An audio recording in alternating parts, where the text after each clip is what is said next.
ये गरुड़ पुराण का 7वां अध्याय है। इसमें जैसे पाप करने के बाद उन प्राणियों का उद्धार कैसे हो सकता है, इसमें ये विवरण किया गया है। सो आप ध्यान से सुनिए। सूत जी ने कहा, इस प्रकार का वर्णन सुनकर पीपल के पत्ते के समान कांपने लगे और उन मनुष्यों के उपकार के लिए श्री केशव भगवान से पूछा, हे गरुड़ जी। गरुड़ जी ने कहा, जानवर अथवा अनजाने पापों को करके यम यातनाओं को नहीं भोगे, ऐसा कौन सा उपाय है, सो आप लोग हमको कहिए। संसार रूपी समुद्र में डूबते हुए दुखित आत्मा वाले, पाप से नष्ट बुद्धि वाले, विषय वासनाओं से नष्ट आत्मा वालों के उद्धार के लिए हे स्वामिन, जो पुराणों में निश्चित उपाय बतलाए हैं, आप उन्हें हमें कहिए, जिससे मनुष्य सदृश गति को प्राप्त होते हैं। भगवान ने कहा, हे गरुड़, तुम मनुष्यों के उपकार के लिए बहुत अच्छा प्रश्न किया है।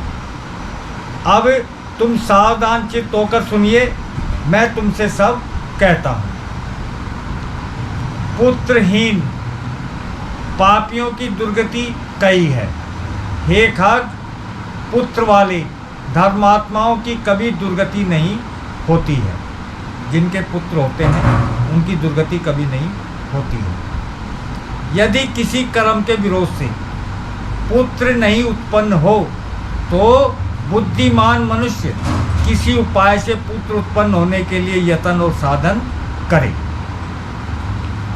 पुत्र के उत्पन्न होने का उपाय कहते हैं, भक्ति पूर्वक शतचंडी के विधान से हरिवंश पुराण की कथा को सुने और भक्ति भावना से शिव की आराधना करे और अच्छा बुद्धि वाला मनुष्य पुत्र उत्पन्न करे।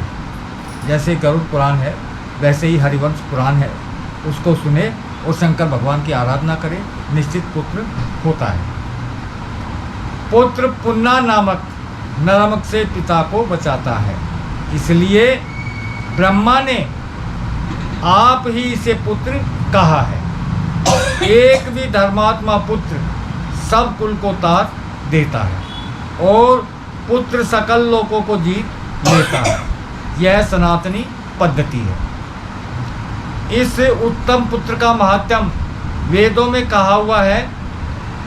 इस पुत्र का मुख देखकर पिता पितृ ऋण से मुक्त हो जाता है। जब अंत समय आता है, पिता अपने पुत्र का मुख देख लेता है, सारे ऋण माफ हो जाते हैं। पुत्र के स्पर्श करने से मनुष्य सभी प्रकार के ऋण से छूट जाता है। जैसे पुत्र का पुत्र होता है, उनका पौत्र होता है, तो उनके दर्शन करने से भी सब ऋणों से छूट जाता है। आदि लोकों को उल्लंघन कर जाता है और पुत्र पौत्र से स्वर्ग की प्राप्ति होती है। ब्रह्म विवाह से ब्याही गई जो पत्नी है, उससे उत्पन्न पुत्र ब्रह्मोड़ा पुत्र होता है। अर्थात अभी आप लोग बात कर रहे थे, जो लव मैरिज करते हैं, जो वैसे लाते हैं, उनसे मतलब पुत्र उत्पन्न होता है, तो ब्रह्मोड़ा पुत्र होता है। वह उधर्व लोक, स्वर्ग लोक आदि में पहुंचाता है और संगहित अर्थात बिना विवाहिता स्त्री से उत्पन्न पुत्र होता है, वह अधोगति नरक में पहुंचाता है। इसको जानकर मनुष्यहीन जाति की कन्या से विवाह नहीं करना चाहिए। हे गरुड़, सब स्त्रियों से स्वर्ण पतियों से जो स्वर्ण औरस पुत्र उत्पन्न होते हैं, वे ही श्राद्ध दान से पितरों को स्वर्ग को पहुंचाते हैं। जो 7 फेरे लेती हैं स्त्रियां, उनसे पुत्र उत्पन्न होते हैं वही स्वर्ग को पहुंचाते हैं। पुत्र द्वारा प्राप्त श्राद्ध से मनुष्य स्वर्ग को जाता है। यही नहीं, ऐ पितु, पराये के दिए गए श्राद्ध से स्वर्ग को गया है। जो आप ध्यानपूर्वक सुनिए।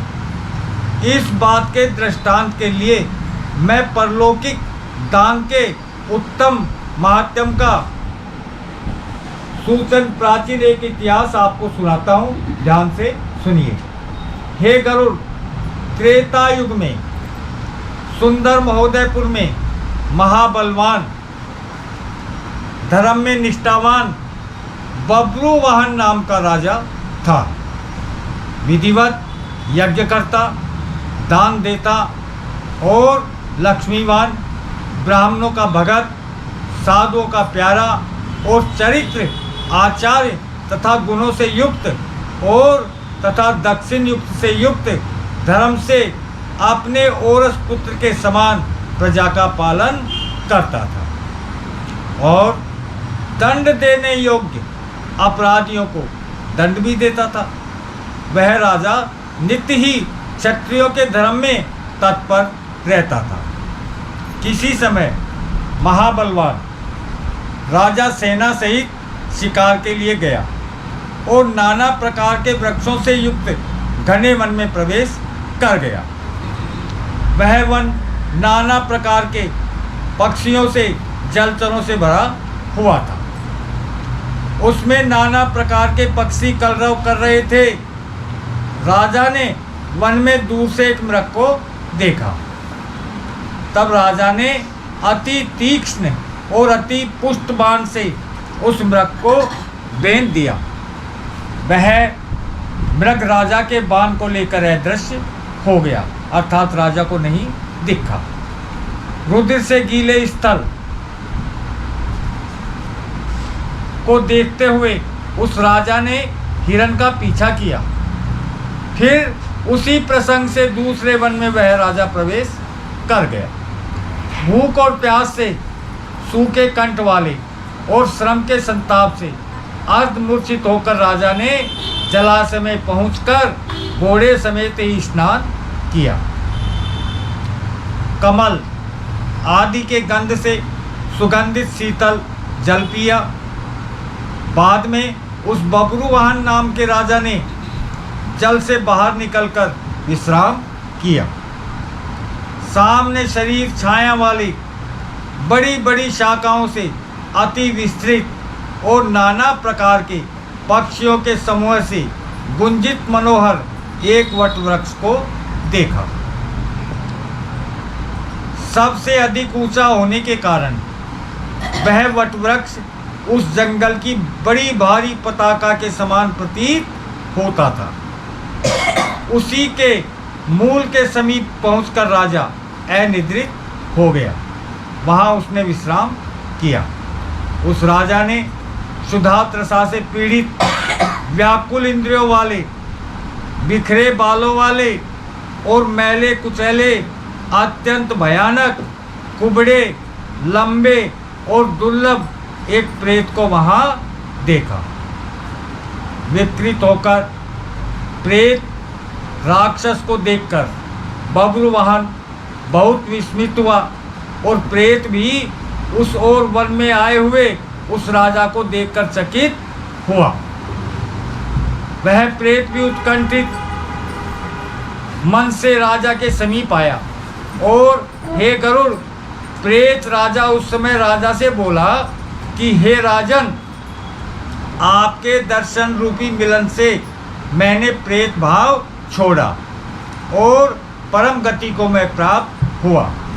हे भाव भाव, आपके संयोग से आज मैं अति धन्य हुआ हूँ। राजा ने कहा, हे प्रेत, यह सब कृष्ण वर्ण, बड़ा भयानक मुख और घोर दर्शन, ऐसा बड़ा अमंगल प्रेतत्व तुमने किस कर्म के परिमाण से पाया है?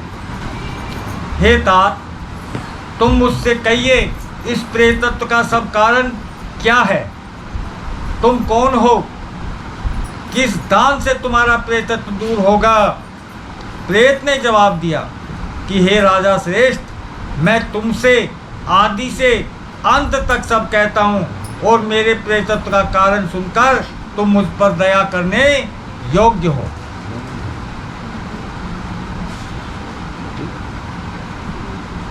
सब संपत्तियों से संपूर्ण वैदिश नाम का एक नगर है, जो अनेक प्रकार के जनपदों तथा रत्नों से परिपूर्ण है। भवनों, प्रसादों और शोभा से संयुक्त है, और नाना प्रकार के भोग, स्मार्त आदि धर्म से पूज्य हैं। हे तात, उस पुर में मैं देवताओं का पूजन करता हुआ निवास करता था। मैं वैश्य जाति का हूँ। मेरा नाम सुदेव है। यह आप जाने, मैं हविष्यान से देवताओं को और काव्यान पिंडदान से पितरों को संतुष्ट करता था। की सेवा नहीं की, पति के मरने पर सती भी नहीं हुई, विधवा होने पर तपस्या नहीं की। इससे हे देहिन, अपने किए हुए कर्मों का फल भोगो। अपने पूर्व कर्मों के द्वारा अत्यंत दुखदायी ये नारी शरीर पाया। उसमें न कभी मास उपवास किया, न कभी चंद्रायन का व्रत किया, न कभी नियमों का पालन किया। ये शरीर इस प्रकार स्त्री और पुरुष जीव अनेक विलाप करते हुए और अपने पूर्ण देह को स्मरण करते हुए कहते हैं कि हमारा मानव शरीर कहाँ चला गया। ऐसा कहता हुआ वह जीव यम मार्ग को चला जाता है। 17 दिन तक वह प्रेत रूपी वायु के समान चलता है। हे गरुड़, 18वें दिन वह प्रेत सौम्यपुर नामक नगर में पहुंचता है। उस सौम्यपुर नामक नगर में महान प्रेतों के गणराज रहते हैं। वह पुष्पभद्रा नाम की नदी है, और वही अत्यंत सुखकारी और सुंदर एक वट वृक्ष है। यमदूतों के साथ जीव वहाँ विश्राम करता है, और स्त्री, पुत्र आदि के सुखों को स्मरण करके दुखी होता है। धन, नौकर, स्त्री आदि की चिंता करता है, तथा वहाँ यमदूत कहते हैं कि धन, स्त्री, पुत्र, भृत्य यह सुख भोगने वाले यहाँ कहाँ हैं? हे मूर्खों, अपने किए हुए कर्म को, फल को भोगते हुए अधिक काल के मार्ग पर चलो। हे परलोक यात्री, यम के पराक्रम को तू नहीं जानता। तुम्हारे ऐसे पापियों के साथ चलने वाले हम यमदूतों के बल को तू नहीं जानता। तूने कभी ऐसा प्रयत्न नहीं किया जिससे यम यातना न हो। अब तो तुझे निश्चय करके यमलोक को चलना होगा। इसमें कोई मोल भाव अब नहीं हो सकता। यमलोक को तो बालक भी जानता है। क्या तूने कभी यम यातना नहीं सुनी थी? क्या ब्राह्मणों के मुख से कभी गरुड़ पुराण नहीं सुना था? यमदूत ऐसा कहकर मुद्गरों से मारते।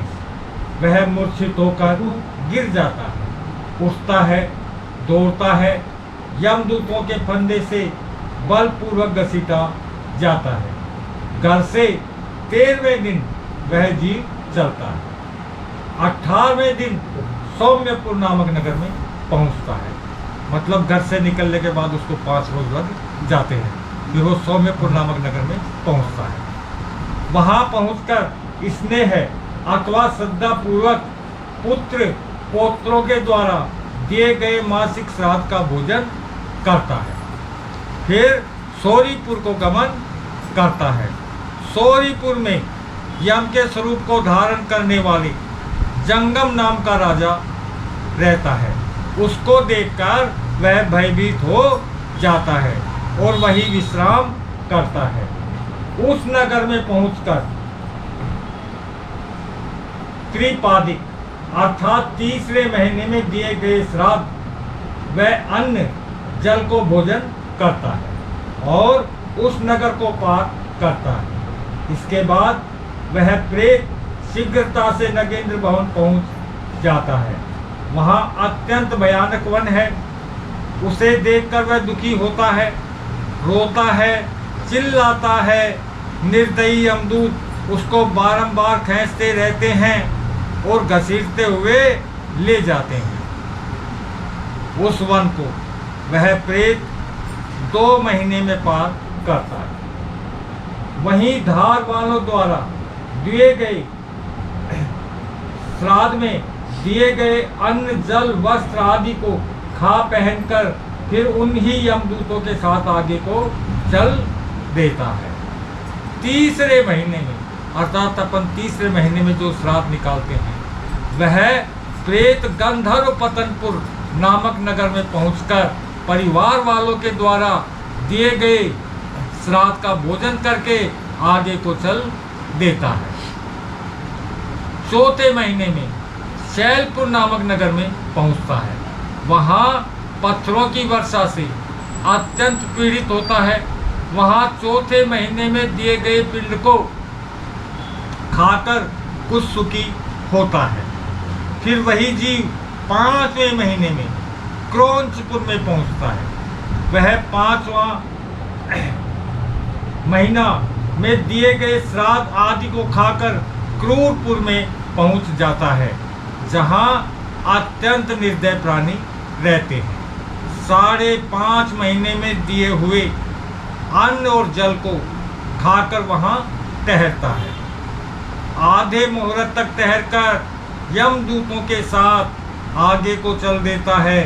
वहां आधा मुहूर्त ठहरकर यमदूतों के ताड़ना से कांपता हुआ, अति दुखित होता हुआ, यमदूतों के साथ घसीटता हुआ उस नगर में चलता है। हाँ से चलकर चित्र भवन नामक नगर में पहुंचता है, जहां विचित्र नाम का यमराज का छोटा भाई राज्य करता है। वहां बड़े शरीर वाले विचित्र को देखकर भागना चाहता है, परंतु परवश में पड़ा रहता है। तब उस प्रेत के आगे वैतरणी खेलने वाले मल्ला आकर कहते हैं कि हम लोग वैतरणी नदी के पार उतारने वाले हैं और यह नौका है। यदि तुम्हारा पुण्य हो तो आकर इस नौका में बैठ जाओ। ज्ञान को देखने वाले मुनीश्वर ने दान को वितरण कहा है। उस दान से जिससे तेरा पार हो जाए उसको ही वैतरणी कहते हैं।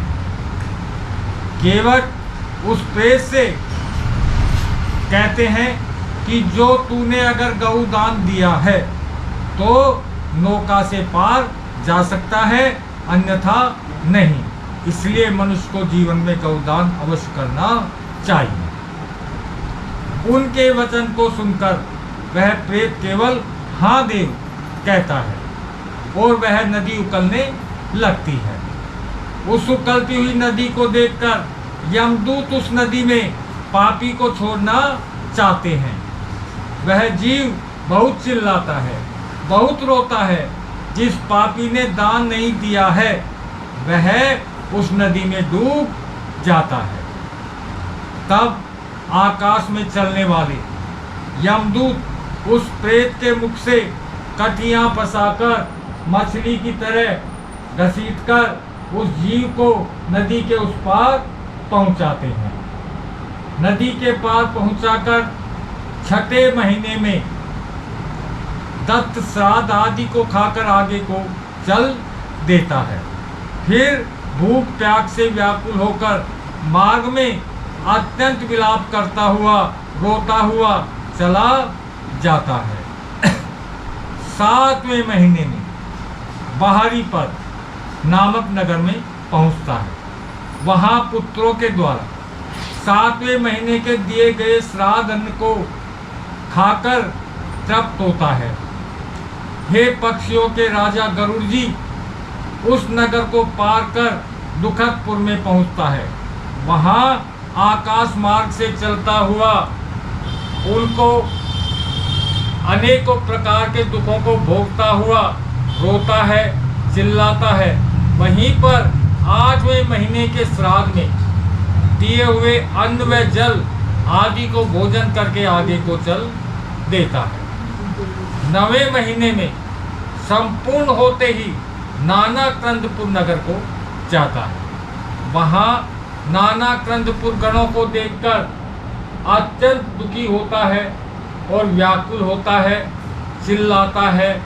फिर यमदूतों के धमकाने से बड़े कष्ट से चलता हुआ 10वें महीने में सप्तभुवन नामक नगर में पहुंचता है। वहाँ 10वें महीने में दिए गए पिंड जल को खाकर तृप्त नहीं होता। फिर वहाँ से चलकर 11वें महीने में रौद्र नगर में पहुँचता है। वहाँ 11वें महीने के दिए गए श्राद्ध जल आदि को खाकर 11.5 महीने पूरे होते ही पयोवर्षण नामक नगर में पहुँचता है। वहाँ प्रेतों को दुख देने वाले मेघ बरसते हैं और न्यून आदि मास में दिए गए श्राद्ध अन्न आदि को दुखपूर्वक खाता है। वर्ष पूरा होते होते वह प्राणी शीतधाय नगर में पहुंचता है। वहाँ हिमालय से भी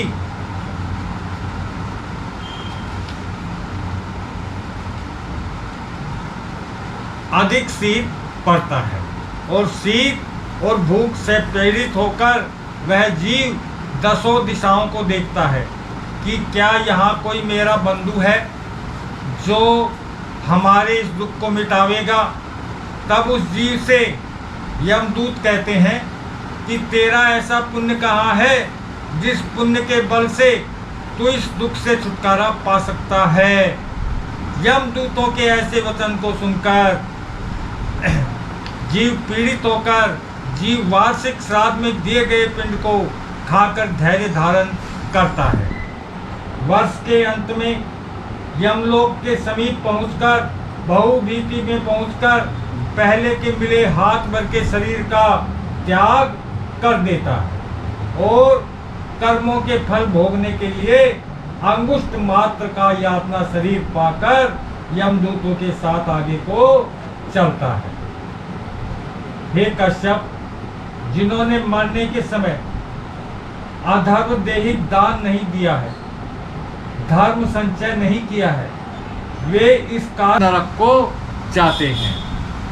जो शरीर के मल मूत्र विष्ठा को अग्नि, जल, बगीचे या गोपष्ट गवों के स्थान में छोड़ देते हैं, वे नरक को जो रक्षा नहीं करता है बल्कि स्वयं ले लेता है, वह पंगु कुत्ता होता है।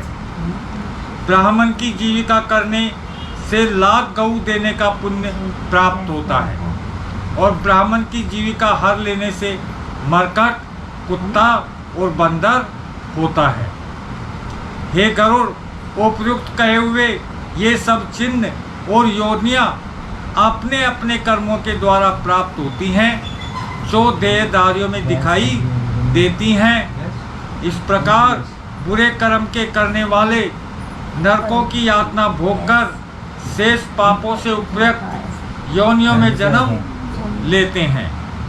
इसके पश्चात हजारों जन्म में पशु, पक्षी आदि तिर्यक योनि को प्राप्त होकर भारवाहक पशु की देह ऊंट, बैल, गधा आदि होते हैं। उसके पश्चात वर्षा, शीत, घाम से उत्पन्न हुए पक्षियों के दुख को भोगने पर जब जीवों का शुभाशुभ कर्म फल समाप्त हो जाता है, तब जाकर मनुष्य देह प्राप्त होती है।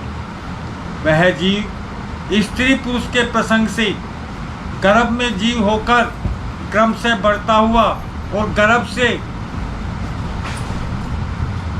लेकर मन पर्यंत दुख पाकर फिर दोबारा मर जाता है। सभी शरीरधारियों का जन्म और विनाश होता है 4 प्रकार के भूत ग्रामों, अंडज, स्वेदज, उद्भज और जरायुज इस प्रकार चक्र चला करता है। मनुष्य जीव मेरी माया से घटी यंत्र के समान भ्रमण करते हैं। कर्म जाल में बंधे हुए जीव कभी मृत्युलोक में और कभी नरक को जाते हैं। औदय वस्तुओं के दान करने से लोग दरिद्री होते हैं और दरिद्री होने से पाप कर्म करते हैं। पाप के प्रभाव से नरक में जाते हैं। इस प्रकार बारंबार दरिद्री और पापी होते हैं। किए हुए शुभ अशुभ कर्मों का फल अब अवश्य भोगना पड़ता है। बिना भोगे लाखों कल्पों तक कर्म फल क्षीण नहीं होता। श्री कृष्ण गोविंद हरे मुरारी, हे नाथ नारायण वासुदेवा। श्री कृष्ण गोविंद हरे मुरारी, हे नाथ नारायण वासुदेवा।